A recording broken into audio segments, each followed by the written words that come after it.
আল্লাহর শপথ করে বলছি, ভোরের দোয়ার চাইতে, তাহাজ্জুদের ওয়াক্তের দোয়ার চাইতে কার্যকর কোন সময় আর দ্বিতীয়টি।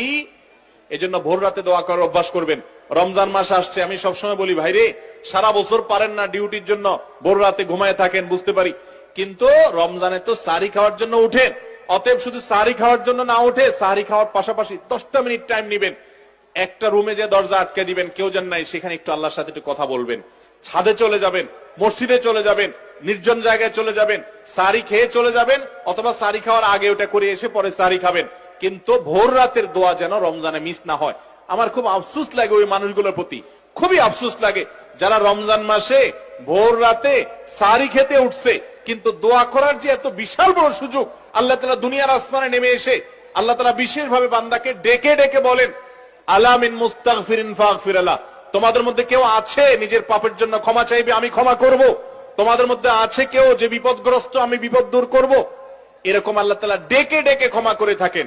অতএব ভাইরা আমার, ব্যক্তিগত জীবনে অনেক মানুষকে দেখেছি, অনেক মানুষের কথা শুনেছি যে তার জীবনে এমন সমস্যা হয়েছে, সমাধানের কোনো পথ তার সামনে খোলা নাই, ভোর রাতের দোয়াটা অনবরত করতে থেকেছে, আল্লাহ তাআলা অলৌকিক ভাবে পথ খুলে দিয়েছেন। এই জন্য রমজান মাস আসছে, আমি আপনাদেরকে আবেদন করব, আমি আবারও বলছি, যে মানুষ সাহরি খেতে উঠে একটিবারের জন্য দোয়া করে না, তার চেয়ে কপাল পোড়া আর কেউ না যে শুধু সাহরি খেলো।